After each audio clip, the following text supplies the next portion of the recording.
We all have an idea of what art is, yet it is still incredibly difficult to define.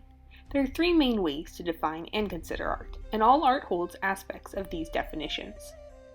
Representation art focuses on how art should mimic the world around us. On the other hand, expression art places its focus on how art creates meaning and stirs up emotion within people. Finally, formalism is about how a piece of art demonstrates artistic techniques. Today, we will explore expression art and contrast it with representation art.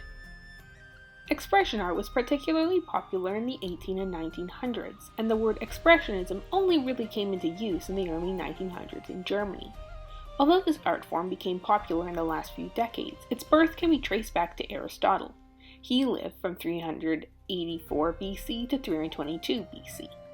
Aristotle was a pupil of the philosopher Plato. In Plato's opinion, art was, or had the potential to be, bad.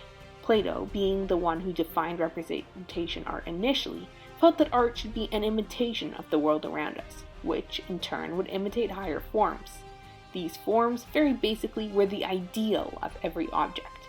In Plato's opinion, art was an imitation of an imitation, and very few people could understand and appreciate the falseness of art. Furthermore, if people were inspired by art, they could get dangerous ideas, because they do not truly understand art. Therefore, Plato suggested that art should be heavily censored. Contrary to Plato, Aristotle believed that art was about emotion, and that it had great benefits in a society. He wrote that, "The aim of art is to represent not the outward appearance of things, but their inward significance." Art can provide catharsis or a release from strong emotion, and it can allow a viewer to experience an aspect of reality that they would not otherwise be able to comprehend to the same extent.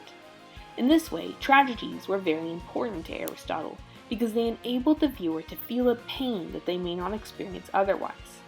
One individual cannot experience everything, so by hearing and watching the stories of others through various art forms, an individual could learn and even feel, to an extent, the emotions of others, and thereby become a better person due to this wider range of experiences. Fast forward about 2,000 years to the Romantic movement. The Romantics were very focused on the emotions of individuals, and with their ideas, the expressionist form of art grew. In expression art, feelings are emphasized. Some claim that expression art is not even limited to what is generally considered art, like paintings, drama, and sculpting. Something intangible, like ideas, can be considered art. In this way, expression art can encompass almost anything, making the definition of art very broad.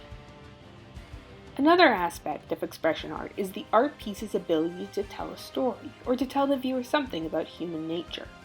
It is through our emotions that art can do this, hence the audience is crucial to the art.